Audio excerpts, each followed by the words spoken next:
Everybody's always fancy. really impressed. Yeah. Somebody's fancy. Oh, someone paid for the subscription? I didn't realize we were dealing with a millionaire. Hey, everybody. Welcome to a very special HR violating episode of Small Town Failing Podcast. Joined this week, thank God, because anyone else, I would be terrified that I unleash this on. But Ariel and Rachel from the Zombie Grrlz Podcast are here. And it's like a network, right? Like there's... I feel like, so I'm a part of the Patreon, whatever group there is, and you all post like your different episodes and stuff. I feel like there's 90 different shows about like 90 different things that I do not keep up with. But That's I guess accurate. first of all, thank you for being here. And two, someone explain like what I'm talking about better than I am. Yeah, thank you for it, Ariel. Yeah, so the Zombie Grrlz is a network, but also our sort of flagship original show is called the Zombie Grrlz. That's where it all started. It's like 4 girlfriends talking about horror movies from a feminist perspective. We don't come out with those episodes quite as often, but keep a lookout for them. Then Rachel and I do More Deadly, and that's the one that comes out really regularly. Yes. Yes. So You I were was on the the Cocaine Bear episode, which was a ton of fun. Although we recorded on like a Saturday night.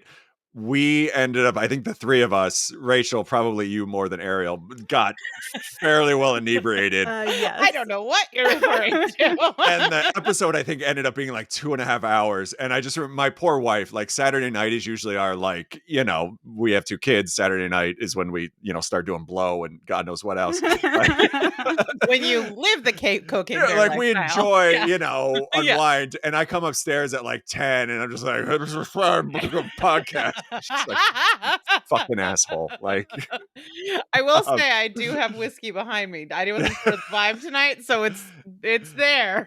The last thing I think this episode needs is like drunkenness because it's already uncomfortable. But I mean, by all means, please partake. I'm not trying to stop anyone. But then there's like a Game of Thrones kind of spin-off, and I think a Star Wars spin. Is it not a Game of Thrones? What am I thinking of? There were episodes that were dedicated to Game of Thrones when the show was on and airing. Yes. But that was like 6 months ago, right? Like, is that... What the hell am I thinking of? What is time? I don't know.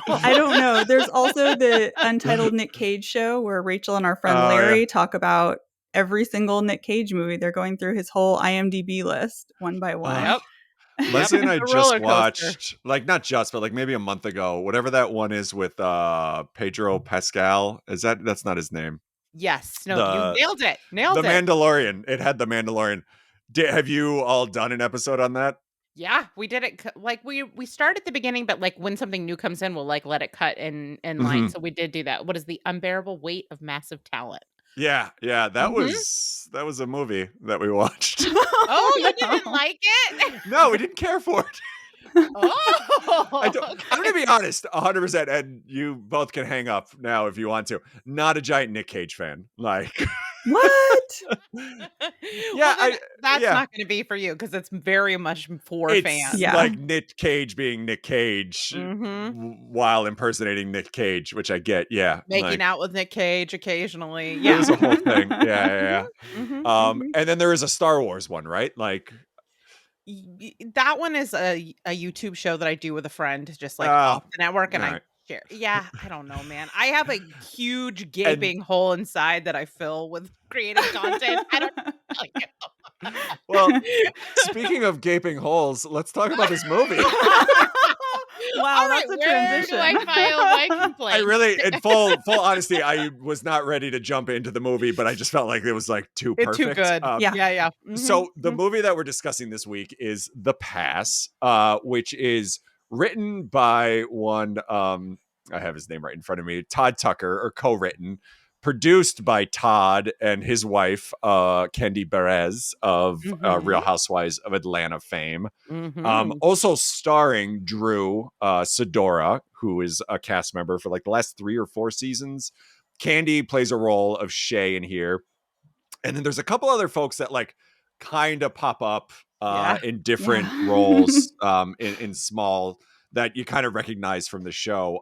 But so the reason I thought you two would be great for this, because I know you both watch The Housewives and we've had a lot of discussions about that. But I guess what's kind of your history with Atlanta, and just, I guess where would you kind of put it as far as, on the ranking of Housewives, and I guess justify your Atlanta-ness. I mean, I think it was the crown jewel for like a really long time. The Nene Leakes years, Nene, Portia, Phaedra. Like there was a cast that was just like for perfect. Sure. I would say the last few seasons, I don't think it's a hot take to say that it's been hot garbo. Yeah. And it does coincide with our girl Drew showing up. Whether or not it's her fault, I don't know, but it is. She's boring, so. She is, like, it just feels very like produced. I think the thing I don't like about her is the thing I didn't like about like a Kim Zolciak or even Ramona sometimes. Like, she doesn't seem to be able to admit when things aren't going well, right? Like, it's just always like, oh, everything's great. And like now we've seen, I think they're getting a divorce, right? Her and her husband. And her husband, like, from episode 1 was a giant asshole. Oh, right? yeah. Like, he was terrible. I think like disappeared to Miami for like 3 days, but then like wouldn't tell her why, and like all this kind of stuff. And like, he just seems, and they're everywhere. Yeah, exactly. And I am kind of curious how this next season's going to go, if she's still there with the divorce going on and like her really not having any way to kind of dance around it. But yeah, I mean, I feel the same, right? Like, I started with Atlanta and really liked it. And then I think after Nene left or around, there was a period where I stopped watching for a bit. Leslie's watched all the way through. And then I want to say around when, what the hell's the Gone with the Wind Fabulous? Kenya. Kenya. When she kind of came back into the fold and like things really picked up. I think the thing I always loved about Atlanta was like, even if there's not a great storyline and there's not like a trajectory, they're still always fun to watch. They're funny. They are the funniest of all the absolutely. And you their can, like, reading abilities are. You can watch an episode and not really give a shit about like the storyline, but they're still just super fun to watch. And I don't think a lot of other casts have that. And I think now this last season, like, we didn't even finish it. Like, I think we'll kind of get to the reunion, but like, it's just, it feels like it's time for like a reboot. And I love Kandi. I think she's great. And I love Kenya, and I've kind of gone off and on her, but like, I kind of get the role that she plays. Yeah, absolutely. She's a great villain. But she needs somebody to be a villain with. What do you think about these rumors that they're going to reboot it around Portia?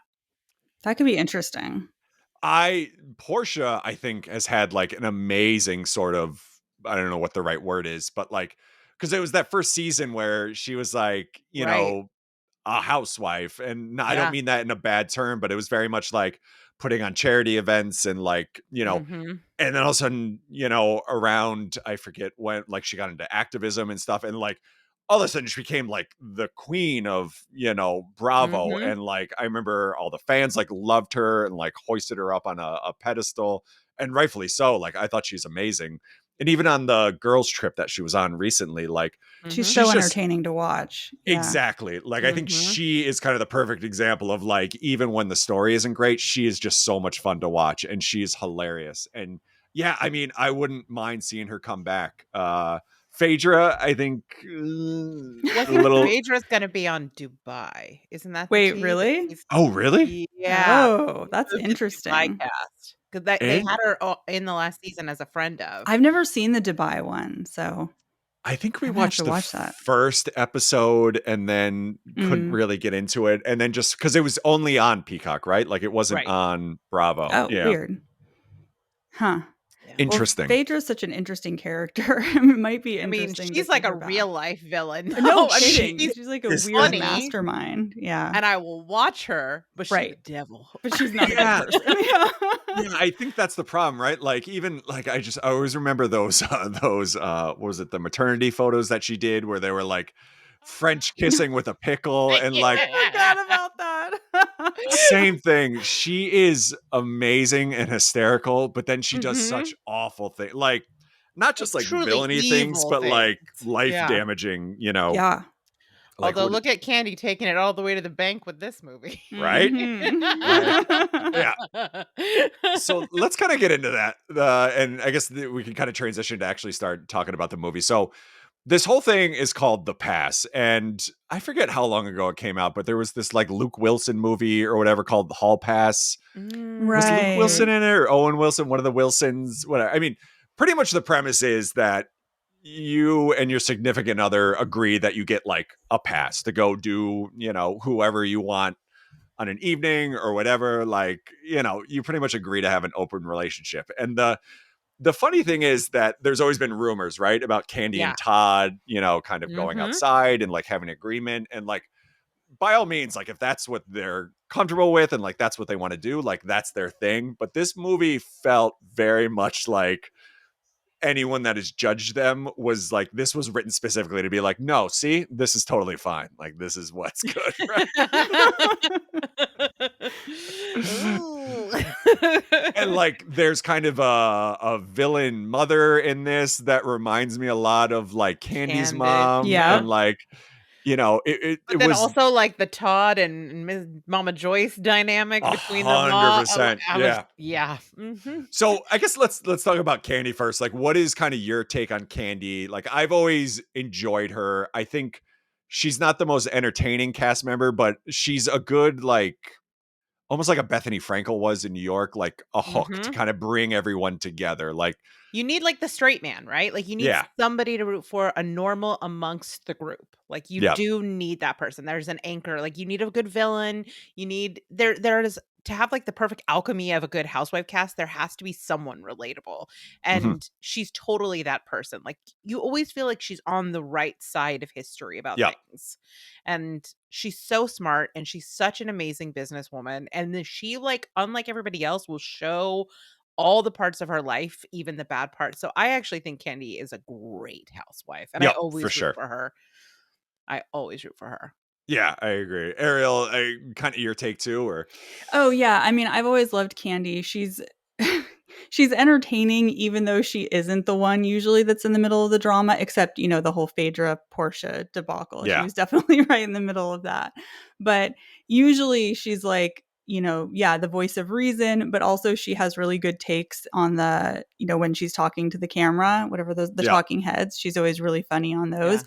And in past seasons too, she always had kind of like her little cronies that worked for her, and they could say whatever the hell they wanted, and they dug deep into some of the other housewives, and it was pretty funny. Yeah, I always love it when she gets so mad and her voice starts shaking. Yes. You're like, oh my God, here it comes. Get ready. Well, that's the thing. Like, she is always so level that even when I know she's kind of feuding with someone, I'm still shocked that there's like an argument or like someone or, like this past season, it was Marlo a lot, right? Like was kind of going after her. And it, like, I'm always just like shocked. Like, why Kandi? Like, why is anybody going after her? For most of the reasons that we've already talked about. Like, she's just very, she's obviously rich and doing her thing, but like relatable in a way that I think everybody's always liked. So yeah. And I mean, the thing is, when she started, it was very much like she had the Candy Coated Nights podcast. She had her sex toy line. Like, she's always been very sexual in general with, and here we go. Here it comes. Which I guess should not be a surprise with how this movie goes. But when I asked you to, if you wanted to come on, I think, I saw the premise, I saw the trailer. I'm like, this looks like a Lifetime movie just made by Todd and Kandi. And like, that's what we're getting into. And then like you get 15 minutes in and the husband drops like an F-bomb. And I'm like, oh, that's right. This is on Peacock. They can kind of do whatever they want. Then you get down the line and there's a sex scene, and like, there's no nudity or anything, but like the sex scene is kind of graphic. And you're like, oh, okay, right. And then there's another one later on, and I'm just like, holy fuck, what did I ask these two to do?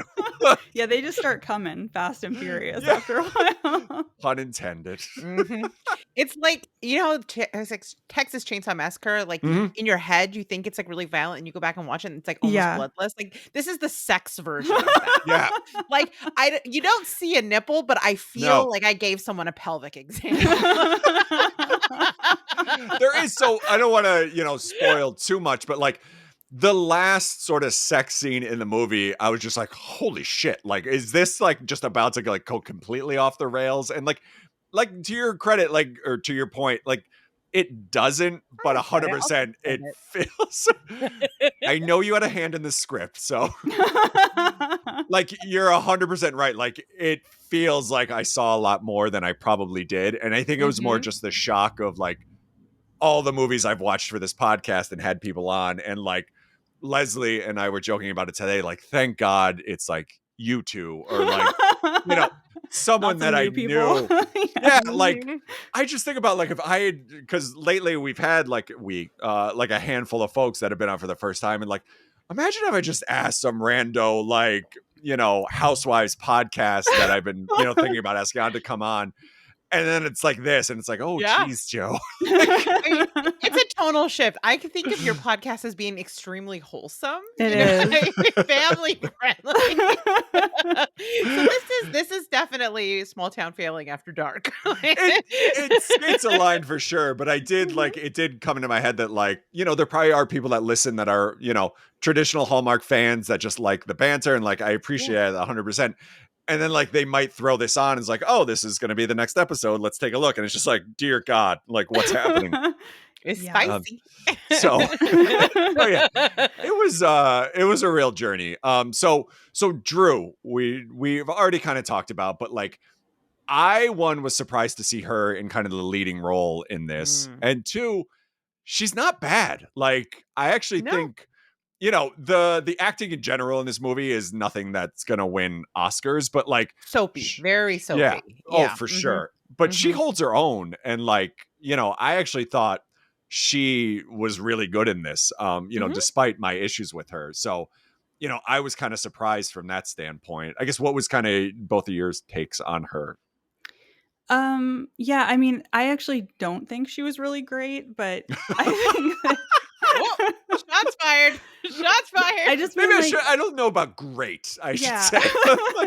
I think the acting in this whole movie is fairly mediocre, and I think Drew is maybe just a little bit below that. Like I thought Kandi was really entertaining, but I feel like Drew doesn't give her character a lot of personality. So. There was, to that point, there was a lot of like weird facial expressions and like, I could go. I think my take is probably I was more shocked at like, oh, like she's this competent. Isn't completely. Yeah, there you go. Like she exceeded my expectations, which were like bottom of the barrel. Yeah. I mean, I don't know. I felt like she wasn't flat, which is what I was expecting. But and I know that this is not, it's weird because we're talking about someone who were like also watching the reality of their lives. But it was interesting to see when she was being the good wife, how it parallels the way that she would act on the show. And it kind of almost like revealed her on Real Housewives a little bit. Like I was like, oh, I know this girl, that the perfect wife, the putting on this sort of front like that. It was kind of hard to separate the fiction from the reality. Well, that's what I think was interesting about this movie in general is like we already kind of talked about like the Todd and Kandi dynamic with like the rumors of extramarital stuff being at the forefront of this, the asshole mother-in-law, Drew kind of turning a blind eye to what she thinks her husband is doing. There's predatory lesbian. A lot of parallels. Oh my God, that's right. I forgot about that whole storyline. I was dear God. Okay, I don't know what the takeaway is, but I mean, I know they were just like, pulling from their own storyline. Yeah, it really felt crazy. Yeah. So Drew plays Nina, who's sorry, go ahead. Let's see, to the point where they were using the exterior of Kandi and Todd's house as the exterior. They used the interior too. So Kandi, did they? I didn't pick up on that. Yeah, so I read a little interview where Kandi said that in order to save money, like with the budget of the film, they filmed the interior of Drew's house in the movie in her own home. And so those sex scenes that she's having with the woman in the bed, that's Kandi and Todd's bed. That's their master bedroom. Oh, that is 100% like some sort of kink for them. Like they absolutely like 100%. Interesting. I missed that. Did they say where they filmed that hotel? No, I don't know about that. The lobby. Imagine being so rich that you could have a kink that involves making your own studio movie, Lifetime movie, or whatever you want to call it. So Nina is a realtor, or is she a realtor or like an interior designer? She's a designer. There you go. We don't see a single design, but in theory, she is a designer. And her husband Maurice is a realtor, and we kind of get this info dump with the conversation between Nina's mom and her that Maurice has just gotten his realtor's license. He works for Nina's mother, Etta. And, and kind of like we alluded to, like, there's definitely tension between Maurice and Etta. Like, I think the kind of backstory we get is Nina and Etta. Etta is very well off. Drew comes from money. Maurice, we assume, is not. And, similar to the whole Kandi dynamic, Etta's mom is under the impression that Maurice is only with her for the money and like that whole deal. So there's a big similarity there. And then Maurice also has a best friend named Tara, who is Nina's boss at the whatever firm that they work for. And it's interesting because like from the get-go, there's not a lot of things explained, right? So Nina is on the phone with Maurice is out shopping for jewelry for a wedding ring that, is for like an anniversary party for Nina with, dear God, there's so many names, with Tara. And at a certain point, Nina texts him and says like, oh, where are you? And he texts back saying, oh, the guys are keeping me late, blah, blah, blah. So like from that point, I'm like, oh, he's cheating with this person, right? And like, we don't know who Tara is yet at that point. And then like the next scene is Tara at the office with Nina and like, oh, this is her boss, which again makes it like a little more salacious that like, this whole thing's going on. But like, I think that was one of my larger gripes with the movie in general was like, a lot of stuff was alluded to that ended up not being true. And like, I just felt like I was confused for a lot of this. And then I don't want to spoil the twist until we get to it at the end, but like, holy fuck. Like I think this movie just like does doubt. It's like the plotting is just dazzle camouflage. Like it just keeps moving things so fast that you're like, okay, I forgot about that thing. And now we're here and I'm trying to like, and there are like red herrings everywhere, to try to keep you from guessing what's actually going on. And they're like, they put these plot points in and they just like drop it and never pick them back up again a lot. And just hope you don't super cut at the end. Right. It was insane. And like, I think even like my third note is like, this seems very pointed toward like Kandi and her mom and like everything that's going on here. I mean, like the whole thing about it being mom's house and mom has a key. I was just okay, did you cut Kandi a check? Because you owe her money. Unreal. And then because it's interesting that they kind of give the impression that Maurice is cheating. It turns out he's not, but he's out golfing with his buddies. And like at this point, there's not really anything wrong with Nina and Maurice's relationship. And like, I think they talk about how they've both been very busy and like Nina is kind of taking on this higher responsibility. There's going to be trips to LA and like she's going to be even busier. And like Maurice is like very supportive. So if you take out the cheating thing, like he's actually a great husband, and it turns out he's not cheating. But then we get this scene where he's out golfing with his buddies.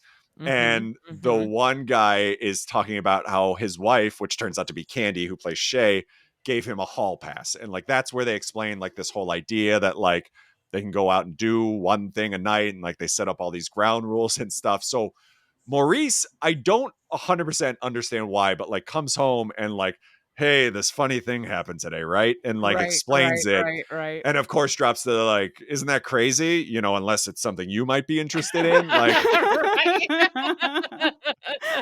this movie strains credulity in a lot of places, but that felt real. Yeah. I was like, nailed it.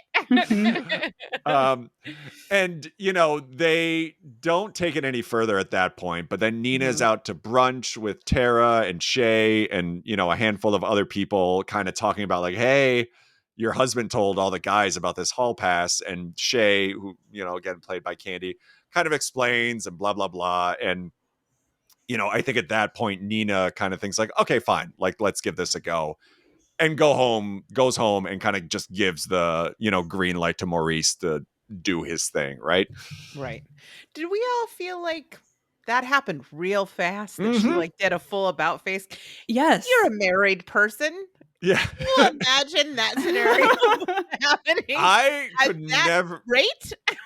So I will say, I love Leslie. I am terrified of her, like beyond like anything. And she's listening to this right now and be like, yes, goddamn right you are. Would never bring up the idea that this was even a thing. Let alone could I picture her out to brunch with her friends being like, you know what, maybe this is a good idea, right? Like, and that's the point exactly where I'm watching this and like, this feels like Kandi and Todd are trying to justify some of the choices they've made in life, right? Yeah.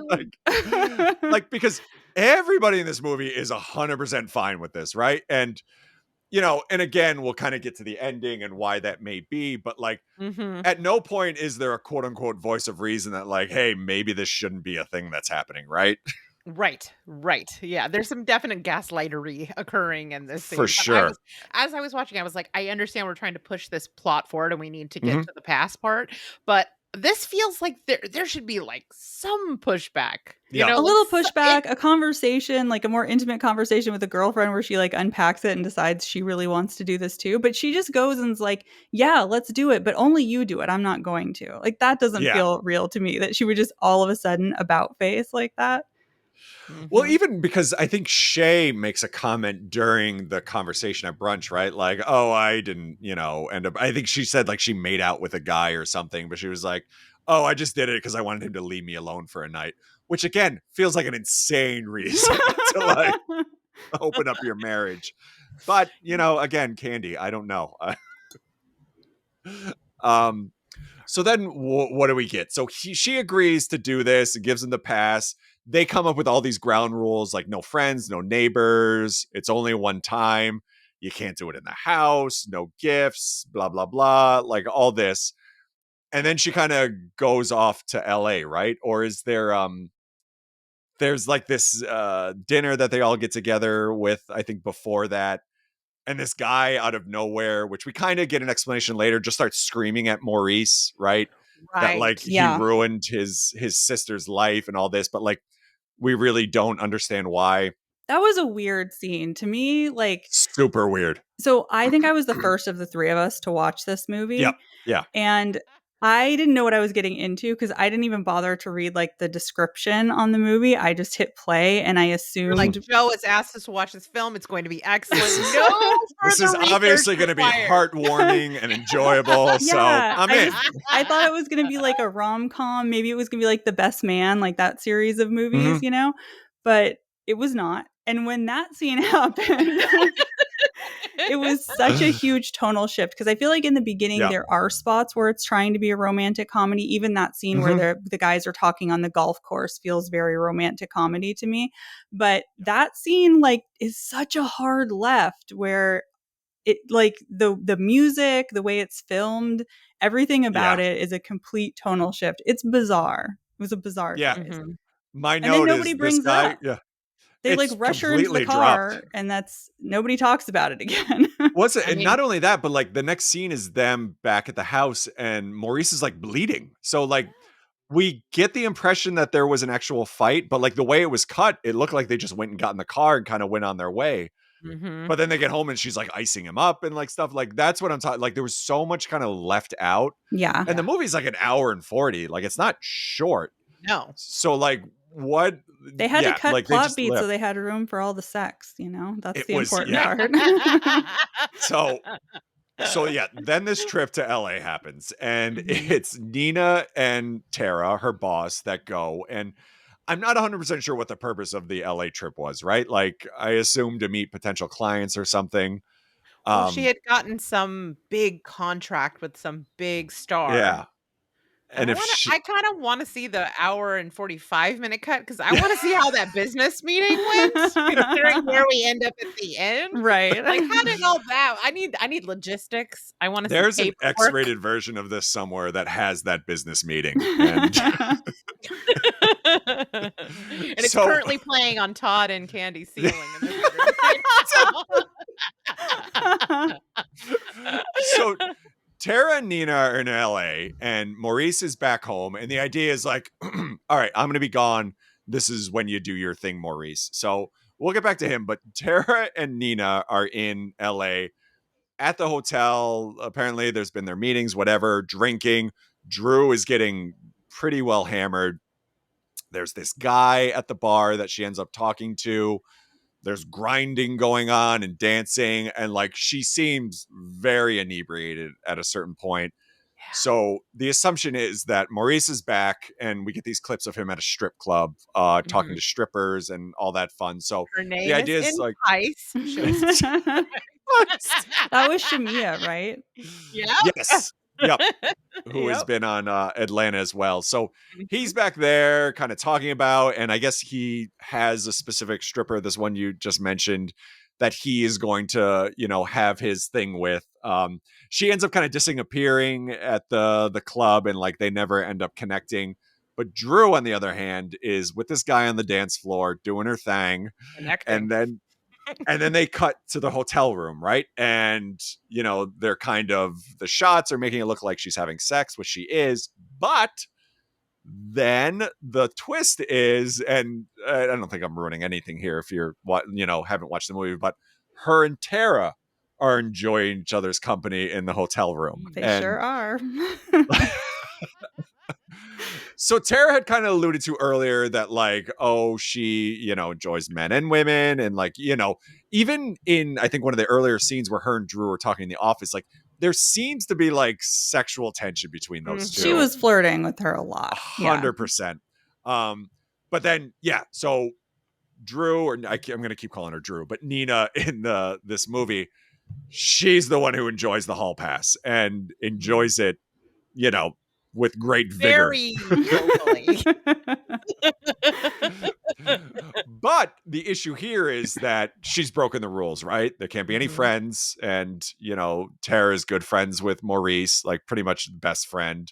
It can't be one and done because like now there's the next morning and it's like, oh, what did we do? Blah, blah, blah. And like Drew, the morning after seems Five-star hotel. Yeah. All the rules. Literally oh, that's right. Every Yes. rule. Which, by the way, I have a question.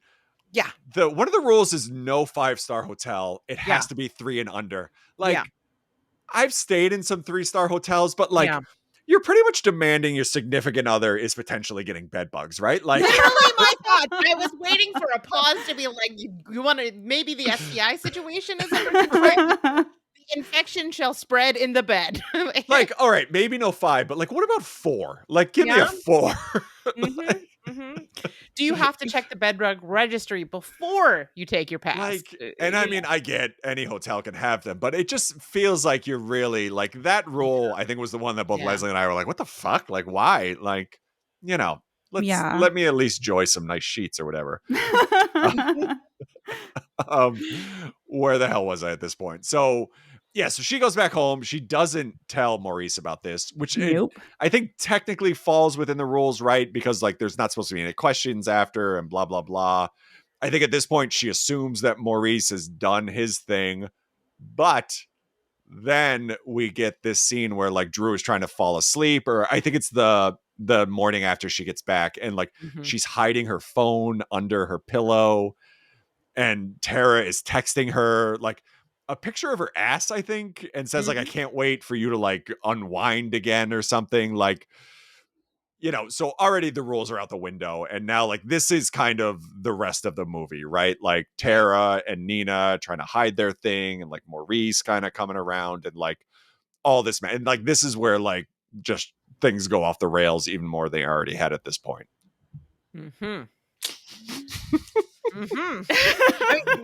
This is not a good movie, but I feel like it's effectively pretty sexy.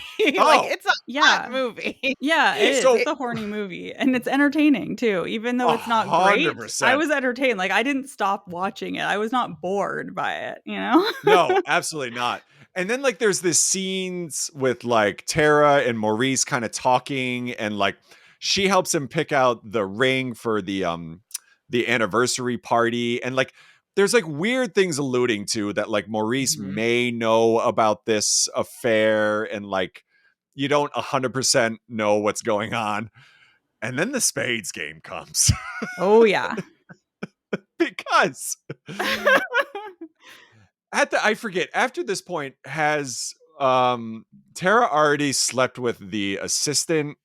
I don't think, right? So. No, she had to have, because she plants something in the room that she took off the assistant. Was it that, or was it later? I thought she planted that later when they slept together in their bed. Okay. Yeah. Okay. I think so. So, all right. So they have the spades game. Before that, Nina is at the office talking to Tara, and like they're pretty much flirting around that, like, oh yeah, this is probably going to happen again. Like Nina, I think, is feeling a lot of guilt, but then says like, oh, there's the spades game tonight. And Tara's like, oh, absolutely, I'll be there. Which, by the way, I've never played spades, but like I assumed everyone would be playing.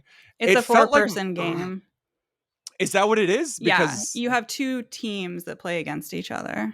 Oh, you have like a partner. Mm-hmm.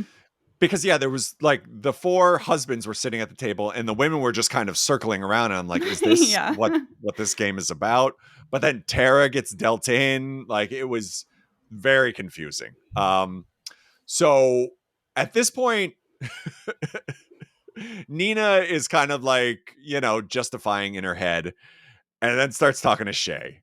And it turns out Shay's husband, his extracurricular activities have resulted in like the woman like texting Shay and like threatening her, and like all this stuff is kind of blowing up. And I love this scene because they show Nina, and she's starting to realize like, oh, maybe this wasn't a good idea. Like, maybe this could be messy and potentially ruin my relationship. Maybe I should have waited 1 week before I decided to blow up. Egg on my face, huh? I'll be honest, I did not see any possible scenarios where this could have gone wrong. And now, Shay, I'm starting to get concerned. My favorite part is when Shay asks if Nina has a gun. I know, she doesn't let it drop when she's leaving, too. She's like, remember the gun. I need the gun. Right? They're walking out of the house, and Shay, again, this is played by Kandi, is like, the husband says goodbye, and then Shay says goodbye, and then she's like, don't forget about that gun, right? Like, it's so because casual. I guess Nina has a gun. It's so casual. But what she's implying, right, is that she either wants to kill the mistress woman, right, or her husband. Or her husband, or both, probably, right? Yeah. Do we think weird that Nina gives Shay the gun? Because I assume there's a reason beyond the obvious that we'll get to in the final act. Yeah. Like, you would want the gun out of the house, but that's interesting. Gave her the gun? Oh, that is maybe. I didn't even think about that, but you're right. It would make sense to not have a gun there. But it couldn't. Yeah, he could have just grabbed it, maybe, Maurice. Yeah. Should I be concerned that I'm like on their level of plotting right now? It seems like my Machiavellian turn of mind. Yeah, right. How many times did you watch this more than once, Rachel? Were you taking notes? Reality or in portions? Segments. And this is also when I think Nina starts to suspect Maurice had like used his hall pass, right? Because he starts getting texts of some woman's ass also, and Nina sees it on the phone, but then like doesn't say anything about it till later. Like she confronts him, and he says, I don't know who that is, and like, says he gets random ones and starts blocking it, and like has as much of a good excuse as a guy in this situation could potentially have, but can confirm that it does happen. I was gonna say it happened to me once where I got like a topless photo from. I mean, it was clearly like some weird spam or something. Thing, but I thought it was funny, and I screenshot it and sent it to Ariel because that's the kind of friendship we have. Yeah, well, and I thought it was in my camera roll until my dad started scrolling through. Oh dear God! Roll and was like, "Oh, boobs!" I was like. So there's this scam. I don't think he believed it. Yeah. No, absolutely not. No one ever will. So, like Maurice, I was an innocent party, is what I'm saying. Of course you were, Yeah. Rachel. Just Absolutely. like Maurice. See, Dad, I said it on a podcast. That couldn't be a lie. Oh my God, if my dad ever heard my podcast. So then I think this is around when Tara starts having relations with the assistant, right? And it's Nina's assistant. There's like this scene at the office where Tara is talking to Nina, like, hey, I think we should bring, I forget what her name is, like in more and give her more responsibility and stuff. And then there's this flirty scene between Tara and, is it Allison? It might be Allison. So I think so. You know, and then the next scene, and this is around the part where like Leslie and I are like, what the fuck did I ask these two people to watch? Like, because the sex scene between Allison and Tara is like full on, like this, there's definitely a cutting room floor where like this is a full on X movie. Yes. And like this is where I'm like, holy shit, like this is not a Lifetime movie. What have I done? Like floor on the cutting room floor. Like there's an, you know, it's the desk at the office. There's, you know, a lunch buffet, if you know what I mean. Like things are. No, I don't. Could you please explain it? Elaborate, please. Absolutely not.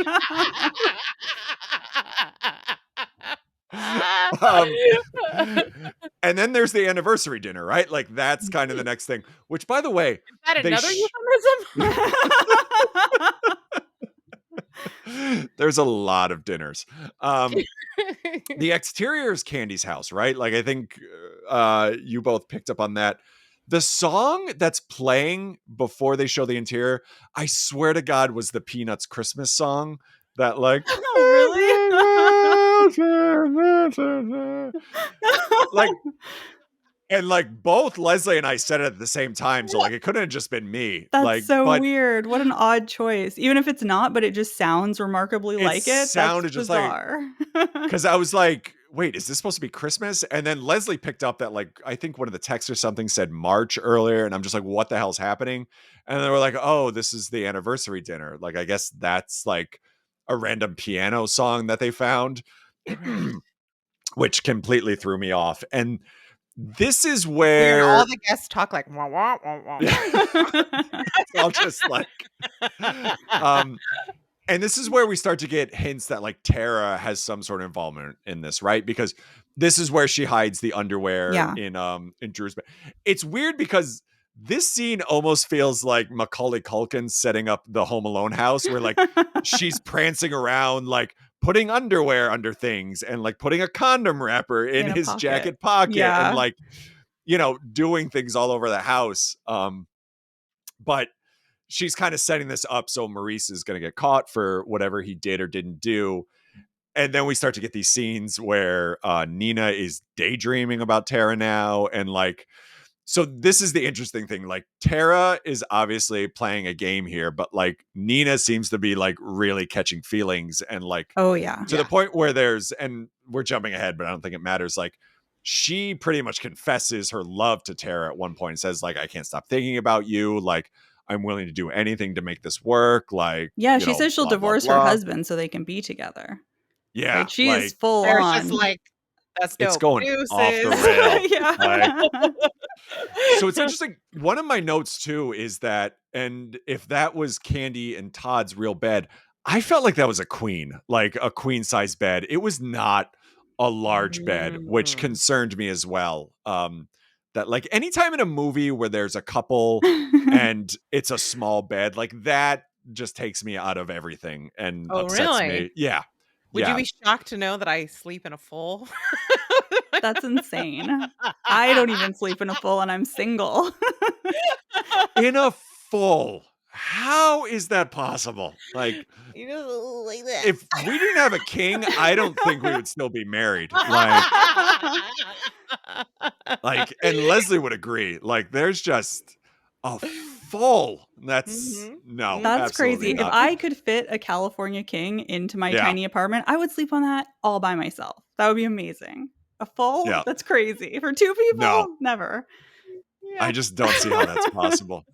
What tier do all of us had to subscribe to the Zombie Grrlz Podcast Patreon? Get right like, to a bigger bed.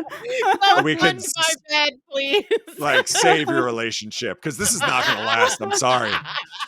Like, I mean, to be fair, I get most of it. Yeah. Somebody, if you're both not miserable, like there's definitely like a balance where like if you're really happy, that he is 100% miserable and like on the edge. I mean, that's probably true. Yeah.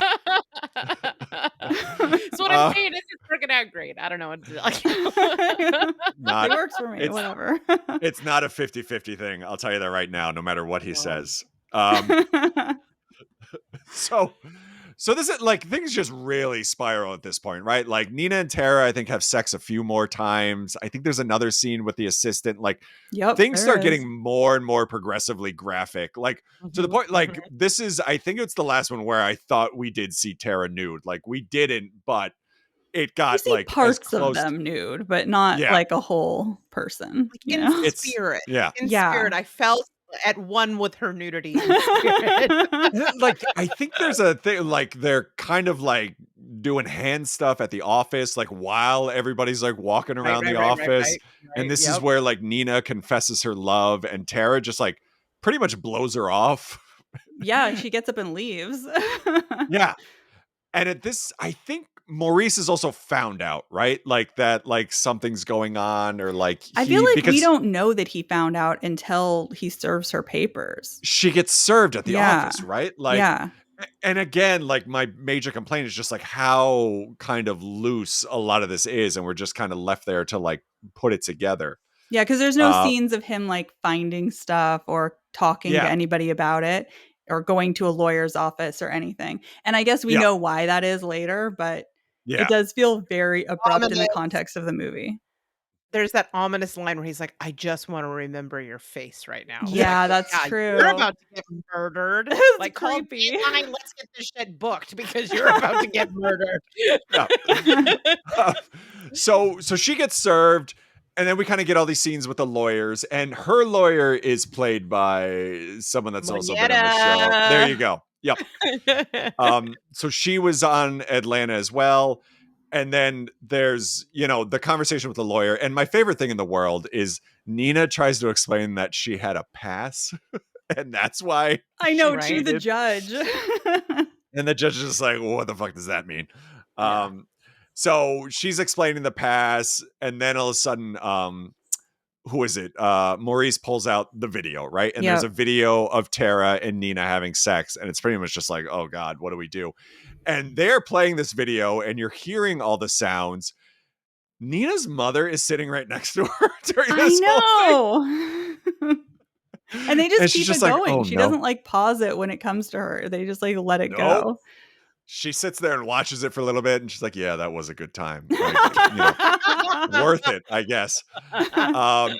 So, and then there's this stipulation, right? And this is where like the kind of aha moment. And I guess if there's a spoiler, like I would say this is it. Maybe skip ahead 5 minutes or something.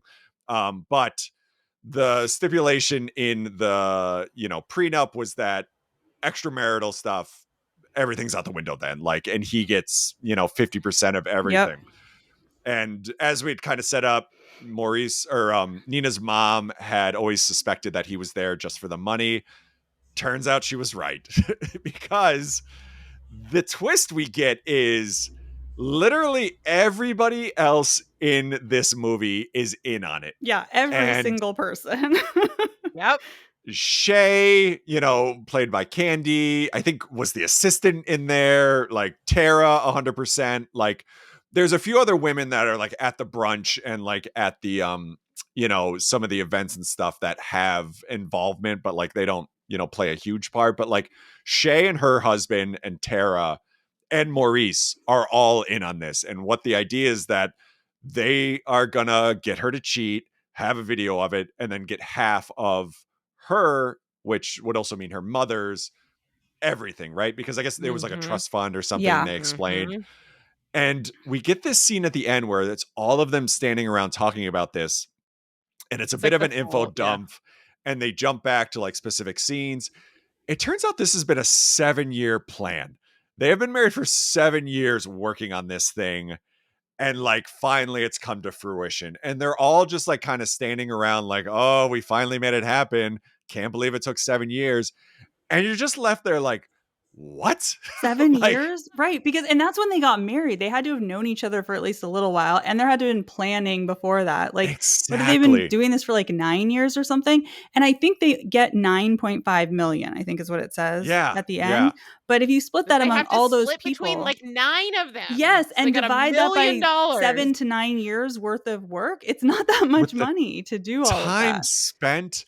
And like the way that they're talking, and this whole thing is kind of set up almost for a sequel too, because they imply that this has happened before, and they imply that like, all right, now it's Shay's turn. Like she's going to go out and do this. And like, they even set up there's like a sugar daddy situation that they found. And like, I think it's the old guy from the strip club. God, that's why he ditches Entice, is he goes and he meets with that old guy. That's I right. think he's the next Mark. Wow. God, I hate that I Good for you, Rachel. Put together all the clues. But like, to your point, Ariel, like the logistics behind all this, like spending at a minimum set, like if they met in Vegas and got married and then this whole, you know, kind of went 7 years at a minimum, but you're right, like at least 8 or 9. Like, what is the end game here? Like, if you did it once, invest, and then like, you know, your stuff will grow. Like, how are they all surviving off of this in, you know, decent sized houses and like living a decent life? Like, setting it just fake whole ass fake businesses and offices, buying these expensive rings. Like, it makes no sense. If his commission was enough to buy that ring, like just keep the real estate job. Yeah, that would be a better deal. It seems like he's okay at it, right? And you're right. The interior design place, when Nina and her mom go, it's completely empty and gutted out. Like that entire thing was fake. Right. So they weren't pulling in money from that design firm at all.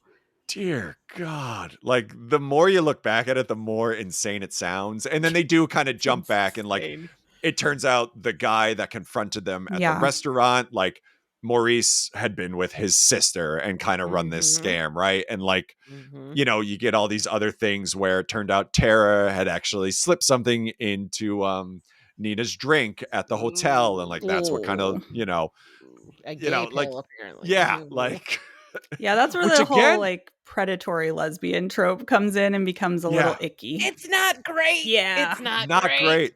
But again, looking back at the Housewives, that's exactly what Phaedra, I think, had accused Kandi of, right? Like, exactly what she accused Kandi of. Yep. It's real It's insane. weird though, because like Kandi clearly didn't do that, but in this movie they did do that thing. Yeah. You know? But I mean, that's Kandi, right? Like she takes any criticism and she takes it straight to the bank. That's true. When that's they actually said really she had good a point. sex dungeon, she was like, I'm gonna make really a sex watch show. This. And then I'm gonna make a bunch of money off of it. Yeah. So that's a good point. Now that we've talked about it, why wasn't Bolo in this anywhere? Like anywhere, right? Bolo in this anywhere, right? He should have been the guy at the bar or something. 100% or somewhere. You know, like the past too. It's gonna be Bolo time. Missed opportunity. So pretty much it's set up like, we're doing a sequel, and I would not be the least bit surprised if there was one. I guess the question is, since we're kind of wrapping up, would you both watch the sequel? And how long after it comes out do we do the podcast on it? Because it's already okay. I hate to say this because I know I was like critical of the movie, but I would watch the sequel just because I'm curious. 1,000,000%. Yeah, 1,000,000%. And I will be excited, and I will try to talk you into watching it live with me. That's how soon I want to record. Because it will. To your point, Ariel, like Drew, competent was fine.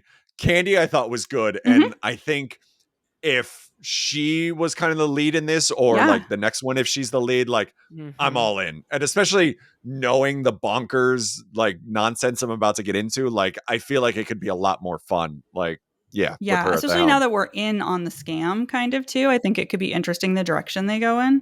I feel like that could be for fun. sure. Do you think, since they've been lifting plot lines from all the fellow housewives, is the sequel just going to be about Marlo?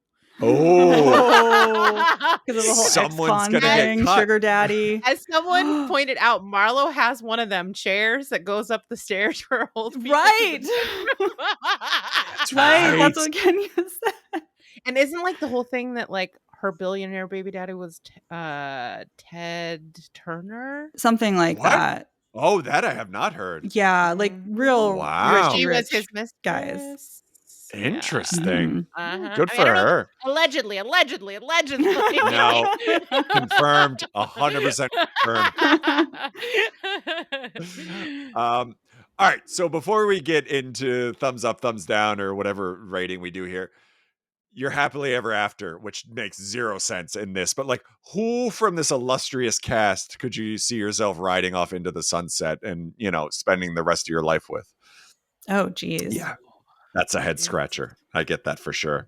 Oh. I mean, if she didn't have access to guns, maybe Kandi's character. Yeah. That makes sense She for was sure. fun. Yeah, She does I that really agree. great British accent at the end. What I was was that? not 100% positive that was an accent or like what happened there or why. Yeah, I think she was I trying think on an an attempt accent. was made. Mhm. Yeah. Hopefully, if there's a sequel, she will have left that behind. Yeah.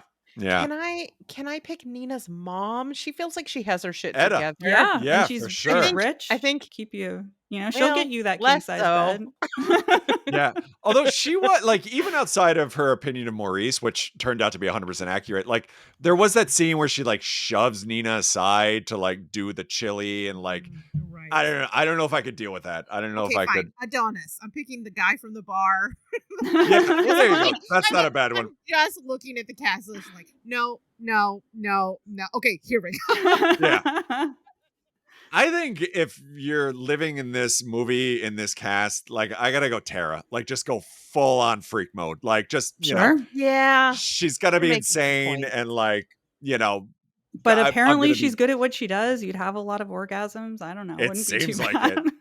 I'll probably be orgasms, dead. lots of free time because she's always getting busy with somebody else. Like I Exactly. feel like you can have That a lot is of balance true. in your life. A lot, like not a lot of pressure on me. I'll be dead probably within 2 years with God knows what she's bringing into the bedroom. But like, Bed bugs. Poison. Who knows? That's funny because I was thinking like weird apparatuses and things like that, and you both went like bed bugs and poison. But yeah, either way, like I'm not gonna, be around for long with her, but like what a way to go. Like yeah. Blaze of glory. Coded criminals. Yep. All right, so the pass. Would you yes or no recommend? Thumbs up, thumbs down? Ariel, I guess different questions. Yeah. Ariel, what's your take? That's hard. Okay, because I would recommend some people watch this just because it's like so wacky and entertaining, but like it's not like a good movie, and this whole like predatory lesbian trope is really problematic. So that's like the more we talk about it, the more I'm like, ugh, like it kind of ruins the fun of it, for lack of a better term. But so, I I also kind of want to tell a lot of people to watch this. So I don't know what to say. Yeah. I think Rachel's gonna just like 100% recommend. Yeah. I mean, seems like this is where we're going here. So this thing gets 2 thumbs up from me. Like, I knew it. Would I recommend it? Honestly, I feel like because the people who will like it, who watch the show, will get like there's a reward. For sure. You watch The Real Housewives, there's a reward for watching this. There are so many Easter eggs in it. And then I'm also a troll. So if you don't watch it, then I get pleasure from you watching it anyway, too. So yes and yes. Yeah, that's valid. Yeah. I mean, I don't think I'd be recommending this to like people I work with that like don't watch the Housewives or know, like, like I don't think I'd be saying, oh, we watched this movie this weekend. You got to check it out. But like, if you're a Housewives fan or even know Kandi, like I feel like absolutely, like you got to, like it's just so bananas that it's a good one. Lack of a better term. It's crazy. Like I don't know if it's luck. I don't know if she's just like this ultimate Svengali, but the way that it is perfectly timed with all the drama that's on the show and all of these like she's sapphic so good at romance that. rumors Right? coming out about Drew. Like, it's crazy. Like, and Todd co-wrote what this. monkey paw did she? I don't know. But yeah, Todd. It's amazing. And yeah, I am kind of looking for. I hope they do a sequel because I do want to see like Kandi just going full on in a movie like this. Speaking of, I was poking around Drew's IMDb, and she was in the Lifetime TLC movie. Played. Oh, right, she's Chili, right? She is, yeah. Like, I kind of want to go back and watch this now. She's been in like some Real fairly, things. or she's T-Boz. Yeah, she's in. T-Boz. It was 2013, Crazy Sexy Cool, the TLC story. She plays T-Boz, which like I feel like we watched it when it came out, but I don't remember any of it. But I definitely want to go back and like watch this again now that I realize she was in there. See, now I want to see her in real life burn all of Ralph's shit like T-Boz style. Oh my God. I hope. Oh, you're thinking of Lisa Left Eye Lopez. Yeah, she was the firebug. I'm blending. I'm blending. Rest in peace. Shame on me. Yeah. All right. All right. So that is the pass. I think 3 or 2 like reluctant thumbs up and 1 just full on like party. Yeah. Party. a vigorous thumbs up. smalldownfailingpodcast.com. You can get links to the Twitters, the Instagrams, and all that sort of fun. I'll post up. You send in questions, and we will answer them now on the Instagram. First one, I don't usually say the name, but it's Caitlin. It's our friend Caitlin. Okay, Plug it up. Caitlin. And she wrote in, "Say something nice about me, please. I need it. LOL." Oh, Caitlin. Caitlin is lovely, brilliant, and has the best nose I've ever seen. Oh, she does. She's got great hair too. But yeah, so sweet, so kind. Anytime I ask her for help, she's like right there. So smart. Yeah.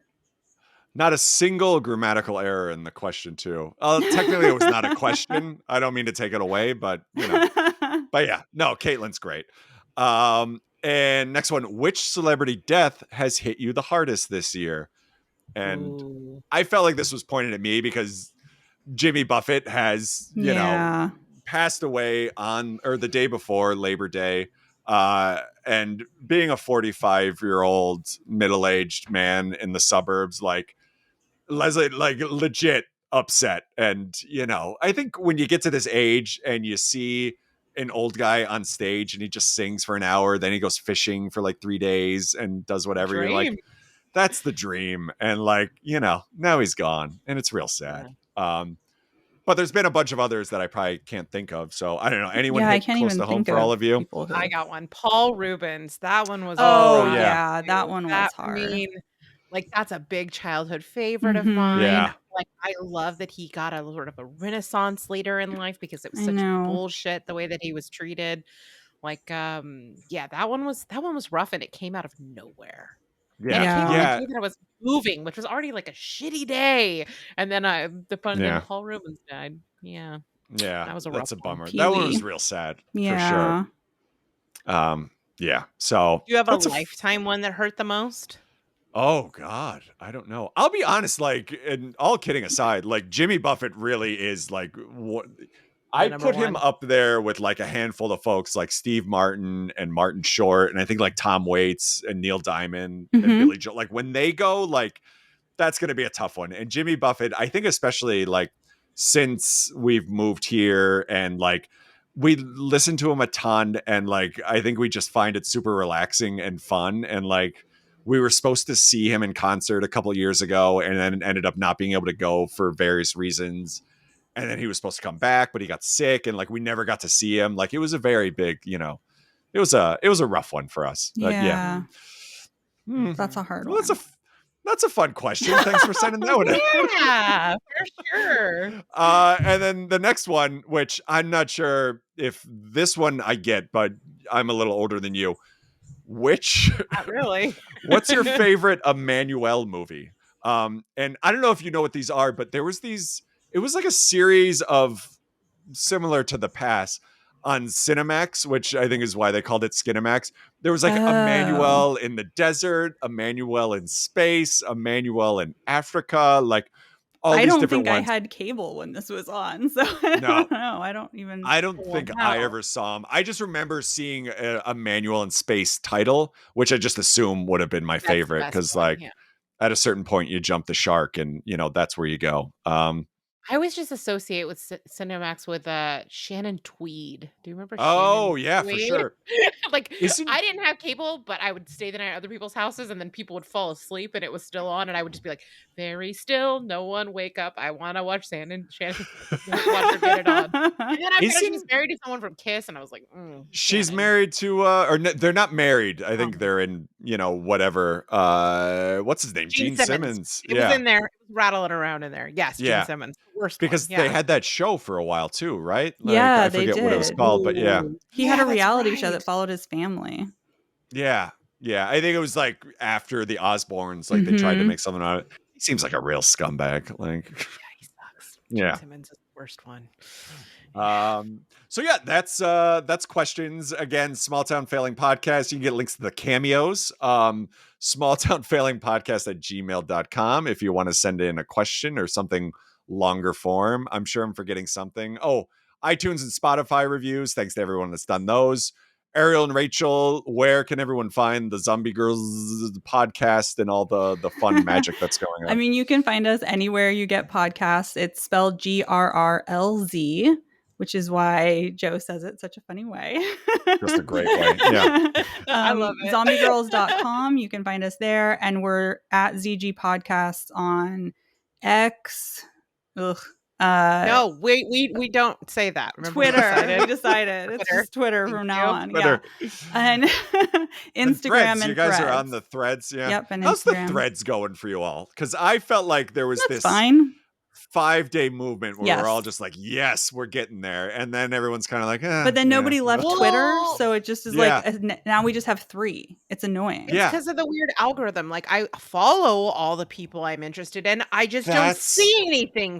That's my thing too. Like, I feel like I'm getting like, like the Saved by the Bell cast. And I'm like, I don't follow any of these people. Like, why is this happening? And I don't care what they're saying. Yeah. Right. It feels like a judgment being placed upon you. But what are you trying to say? I need to follow Tiffany Ann Murphy. Right. I don't appreciate the accuracy of this read. But it's annoying because like every 6 months, I feel like there's another one that people are like, we're leaving Twitter and Facebook. Yeah. We're going to the Hive or Mastodon or Blue Sky. And then people sign up for those things. And it's just like another one. Yeah.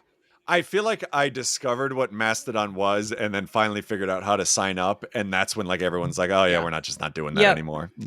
Yeah. They're just a band, as far as I'm concerned. We're good. That's enough Mastodon for me.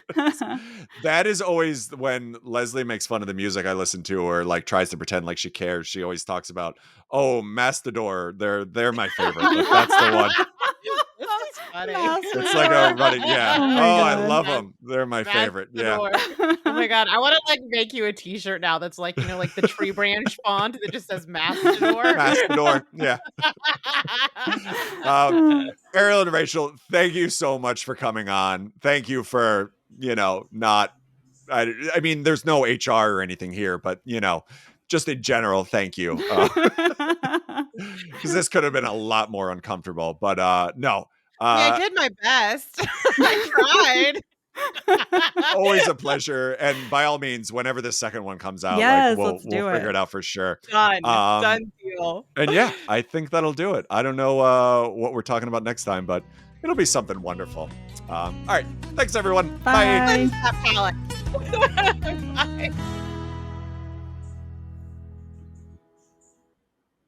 There it is.